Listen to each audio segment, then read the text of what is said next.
Welcome to the Association 100 podcast. The A100 podcast is an extension of our Association 100 bi-monthly newsletter that focuses on best practices, top trends, helpful ideas, and smart strategies and tactics that work in the world of associations.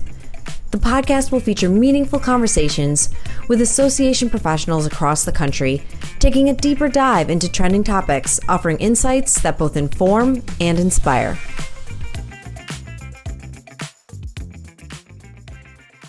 Welcome back to the A100 podcast. I'm Megan Henning. Today we're talking about sustainability and communications. I'm pleased to welcome Jamie Tiralla, Director of Strategic Communications, and Jesse Levine, Senior Director of Energy and Environmental Policy from the American Forest and Paper Association. Jamie and Jesse, thank you so much for joining me today. Thanks for having us, Megan. Great to be here. So before we dive in, can you tell me about your association and about each of your roles there? Sure. So AF&PA represents U.S. pulp and paper manufacturers. Our members make essential paper products we use every day: paper towels, pizza boxes, cereal boxes, shipping boxes. For me, we've been reading a lot of children's books as I have a 2-year-old at home. My toddler loves boxes, one of her favorite toys. I'm happy to also tell you a little bit about myself too, if that works. Yeah, absolutely. Yeah, so I'm Jesse Levine, Senior Director of Energy and Environmental Policy at AF&PA. I'm an environmental lawyer. I lead AF&PA's sustainability program. I joined the team at AF&PA in 2021. I've had several career experiences, including work with 2 federal agencies, a law firm. Prior to AF&PA, I worked for another trade association, the U.S. Tire Manufacturers Association, and I've had about 8 years of working for trade associations, which have been a great fit for me. Yeah, that's great. How about you, Jamie? Yeah, like Jesse, I think we have a lot of boxes coming to the house, and they're often turned into spaceships and all kinds of fun, adventurous things before they're recycled, of course. Yes. Jamie Tiralla, and I'm the Director of Strategic Communications. I work closely with Jesse on our sustainability program. And one of the things that I think is exciting about this industry, as Jesse mentioned, the forest products industry plays a really big role in communities across the United States. And so these are really exciting, innovative jobs. They're highly paid jobs, highly skilled. And that's been something that's been great for me. My background before coming here, I joined in April 2020, is in agriculture. So it's been a learning process to learn about this industry, but the sustainability story really carries over for me. So that's been a great fit. That's great. So we want to start our discussion today on a big campaign you announced called Better Practices, Better Planet 2030, which focuses on a sustainable future. And it's a really robust campaign. Jesse, can you tell us about that? And then specifically, what are sustainability goals, or why are sustainability goals important for associations to set? Sure. So I can start with our 2030 goals and then talk about the why. So our sustainability initiative, it's called Better Practices, Better Planet 2030. It's a member-driven initiative, voluntary, and it builds on the sustainability leadership that we've had since 2011, when we first set our sustainability goals, which we were among the first manufacturing industries to establish quantifiable sustainability goals. So we're really proud of that. Yeah. We also set what we see as ambitious and stretch goals for 2030 based on member input and external stakeholder input, including NGOs, customers, and think tanks, essentially taking a materiality assessment approach for that. And we have 5 key goals for our sustainability initiative for 2030. And at a high level, they represent a shift from traditional data that you might think of for environment, health, and safety to more of a focus on the proactive work our members are doing to move the needle on sustainability. Okay. And the why is really about credibility. It speaks to the long-term success of our industry and the progress that we've made for our industry and the communities where our mills operate. And I'm happy to walk through the 5 key goals too, if that would be helpful. Sure. Yeah. Love to hear them. Okay. So we have a goal on greenhouse gases to decrease our greenhouse gases by 50% based on a 2005 baseline. So this is consistent with the president's 2030 climate goal, and we see it as a leading example for U.S. manufacturing industry. Pulp and paper manufacturing, it's an energy intensive process. So our members have been working to fuel switch to less carbon intensive fuels, increasing their use of renewable biomass. And biomass actually represents about two-thirds of the total energy use among our members. And there are significant climate benefits to that energy use. There's a study that we've relied on and research finding that our bioenergy essentially avoids emissions of 181 million tons of CO2 per year, essentially equivalent to 35 million gasoline-powered cars from the road. Wow. So big climate benefits there. We also have a goal to advance the circular value chain. So it's not just about the recycling rate, which we are proud of, which is close to 70%, but it's about advancing the circularity of the value chain, about the innovation and utilization of secondary materials, for example, recovered fiber in manufacturing. Just one example, our industry has planned or announced approximately $5 billion in manufacturing infrastructure investments from 2019 to 2023 to promote that innovation and use of materials in our products. We also have a goal to strive for zero workplace injuries. So this is a number one priority for AF&PA and our members. We have a goal to advance sustainable water management. So here it's not just about reducing water usage, which we've done, but also about engaging with stakeholders throughout local communities and the watershed where mills operate. And some background about our members' water use. So actually 88% of the water used by members is used and treated and returned to the environment. Also, the remaining amount that's not used is essentially consumed through evaporation and retained in products. And last, we have a goal to advance resilient U.S. forests. So here it's not just about members sourcing certified fiber, but also about sustaining more resilient forests, promoting sustainable forest management practices, and engaging in partnerships which have pretty big climate benefits. So for example, there are basically huge climate benefits, like the International Panel on Climate Change, the IPCC, has said that in the long run, sustainable forest management strategy, including use of fiber for the pulp and paper industry, that's the largest climate benefit in the long run.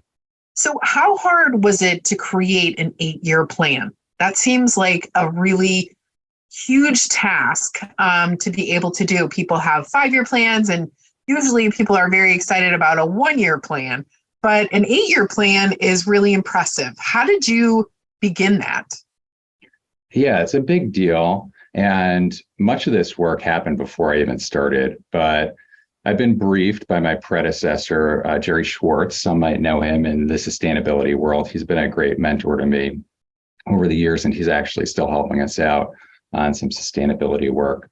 But it's basically consistent with the structure that we've followed all along. So our 2020 goals were basically outlined over essentially a 9 to 10 year period. And our 2030 goals, like you said, it's basically outlined over an 8-year period. So one of the key steps is reaching out to members, getting extensive input, talking to the experts in our member companies who are responsible for energy or water or sustainable forest management, and saying, what can we do? What's realistic?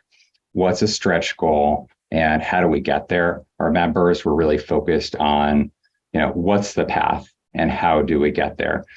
They're okay, and they want to have stretch goals, but they want the goals to be quantifiable, verifiable, and realistic.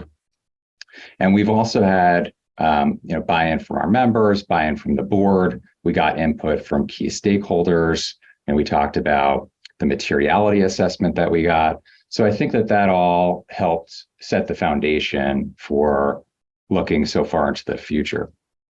That's great. Yeah. And I think from a communications perspective too, like Jesse said, we've got this really long background and foundation for the sustainability work that we've done. So we had Better Practices, Better Planet 2020. I came on right around the time, like Jesse, where we were transitioning between these two programs. And the amount of input, I think, that goes into assessing the 2020 program and kind of setting those new goals for the future, but also an opportunity from a communication standpoint to bridge these two stories together. So, we have this long-standing history, and we're taking this even further, even going back further than Better Practices, Better Planet 2020. Our members have been reporting on environment, health, and safety metrics for, since the 1990s. And so you think about how much communication has changed, Yes. from then to now. So in a lot of ways, it's easier. We can get things out in tweets and make sure that people are aware of our program and the progress that we're making. But we still very much rely on the traditional pieces. And one of those is the sustainability report that we put out every 2 years. So we'll have our first Better Practices, Better Planet 2030 sustainability report in 2024, and that'll showcase the progress that members have made so far, even early in the initiative. We're keeping track of that progress all along and reporting that out. So that's a really important piece of communications work. Yeah. Yeah, I would think that would bring a lot of good engagement on the membership front. In terms of our listeners who are, association professionals, what would you say for them, what is the benefit of creating sustainable goals just for their association? Any tips? Yeah. Well, first off, I think doing that materiality assessment is really critical. Engaging with your members and key external stakeholders.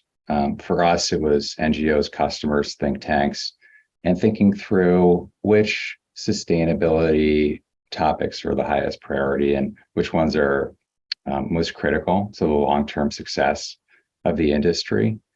And then going from there, thinking about what goals and metrics make the most sense, and then getting the buy-in from members from there. Like I said before, I see sustainability as critical to the long-term success for an industry, and especially for our industry and our communities. And I think it's key to having credibility in all the work that we do. That's great. Yeah, I agree. I mean, so the full name of this initiative, Better Practices, Better Planet 2030, Sustainable Products for a Sustainable Future. Like Jesse said, I think it is critical for an industry, and communicating that out to stakeholders, to policymakers, and even consumers to let them know that, this is an industry that does take sustainability seriously, is making meaningful and measurable progress, is a critical component of our communications work. And so it's not just the report that we put out every 2 years. It is part of our daily communications. So the work that members are doing and the stories, that's another important thing. I think that we have these great quantitative metrics that we can show. We've decreased greenhouse gas emissions by more than 24% so far. We're stretching to 50%. But what does that actually look like? And so part of my job is to help collect these stories from members. We interview member companies and sustainability experts to ask them, what does sustainability mean to you? how would you explain the circular value chain to an eighth grader? And we get some really great answers in ways that I think people can actually comprehend what this means. And so I think that it's important for associations to, really have that broad perspective of, what are you doing? What is your industry doing to make a difference? Not just for the environment, but for the communities. Our sustainability program is on these three pillars of sustainability. You've got the environment, which is a big piece of that. You have the economic viability, and then you have the social piece. So how are we making communities better? How are we making our employees better? And that's really what our initiative does, and what I think works very well for us. Yeah, I love the idea of you telling those stories, because I do think, just from a communication standpoint, that really does resonate with, members and policy people and the press. I mean, that's just great to be able to have that, as well as like your data that you're able to use to back all that up. I mean, that's really great. So tell me, Jamie, about what messages your sustainability initiative does bring to your industry specifically. Yeah, I think the message really at the core is that the forest products industry, and paper and wood products specifically, are sustainable products. They're made from renewable resources. They are recyclable. The goals that we do enhance that message, especially when you look at some of the goals like advancing a circular value chain. And we're hearing more about the circular economy every day. We hear more about the circular value chain. Right. And what that means for us is that, these products are made from renewable resources. Trees are replanted after they're harvested. The products get used, and then they get recycled, and then they get turned into new products. And so we're somewhat unique and at an advantage that is just the inherent nature of our industry. So that's really exciting. And then another piece that we do from a communication standpoint and use through the messaging is our sustainability awards program. So this is tied to the goals in each goal category. Yes, we have an award that we give out, a sustainability award. And again, these are examples of the goals in action. So how are we actually making progress? What does this look like? And so I think those messages just help us strengthen that story to be able to point back to. And on our website, we have great videos of each of these sustainability award programs. So, I think that it adds a lot of value to our sustainability messages to have those stories behind them. Yeah. And I love that you have an award, because I also think that really does bring forth a lot of goodwill, because at least where I have worked, having an award ceremony, members can get competitive where they do want to be able to do well and showcase and tell their story. And that's usually such a great way to both bring out all the stories and then to spotlight and congratulate someone for doing such a good job. So I love that. Yeah, absolutely. Well, this has been a great conversation. I feel like I've learned a lot too, which is great. We usually end every podcast with just a couple of fun questions so that our audience can know you guys better.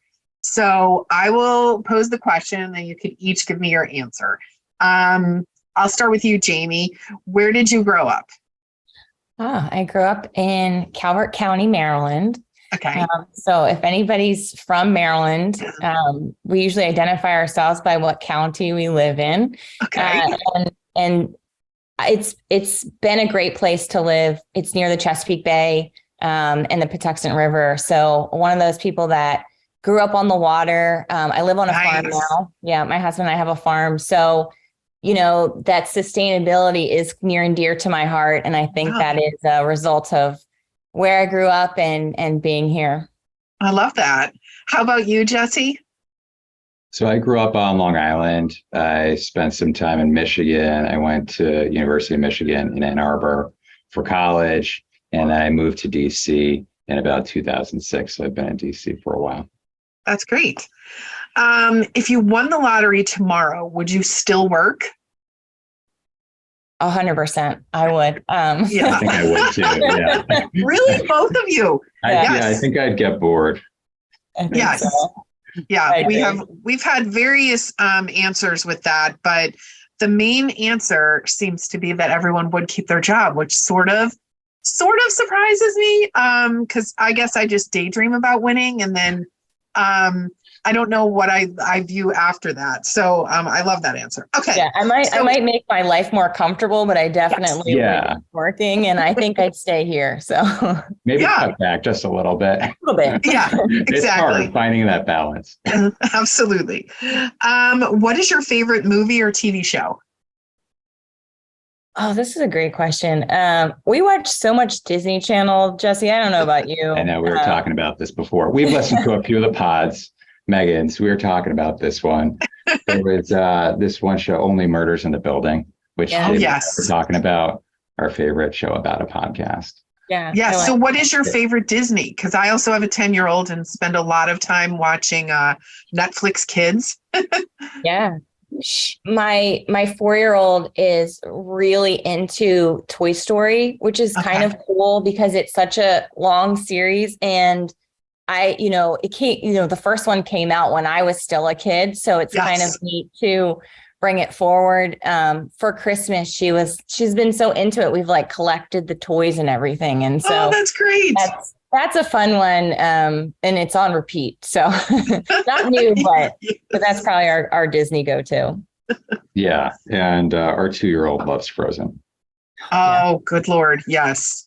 We have, we spent, I think, a full year with my daughter in costume and singing Frozen. And so I will always love that one too. Yeah.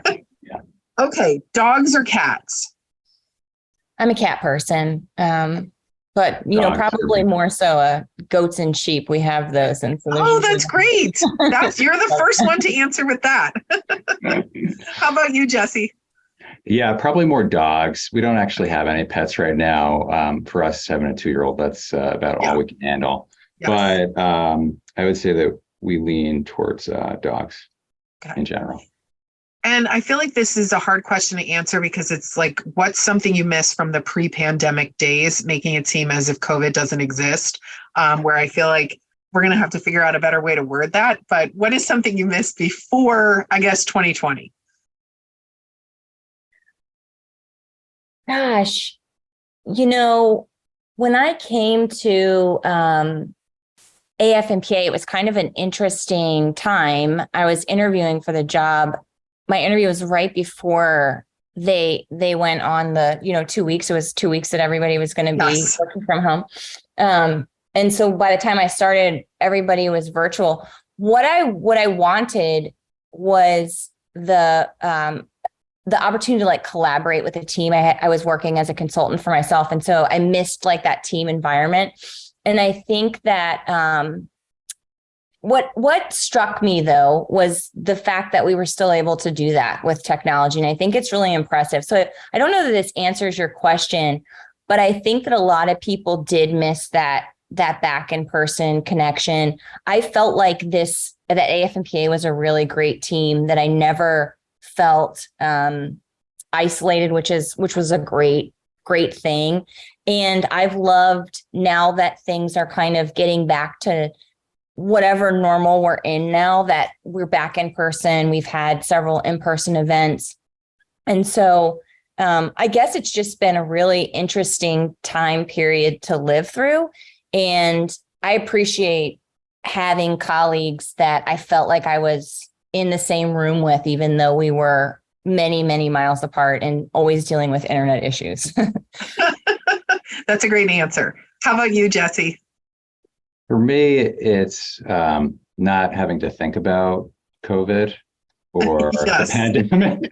I feel like we're getting to a point where it's becoming less of a concern, at least for like our family and day-to-day choices, but it still pops up into, childcare, travel, work, what meetings or what we're going to be doing with friends or not doing with friends. I think we're getting closer to normal, but it's always, for me, it tends to be in the background. Yes. And I do miss not having to think about that at all. Yes, I would agree with that. Mine's always that it's just part of the checklist. Now it's one more thing you had to be like, oh, what are we all, doing? What does this look like? So I really appreciate this. Thank you so much for joining us today. I think this has been a great discussion. And thank you to all of our listeners for tuning in. Until next time.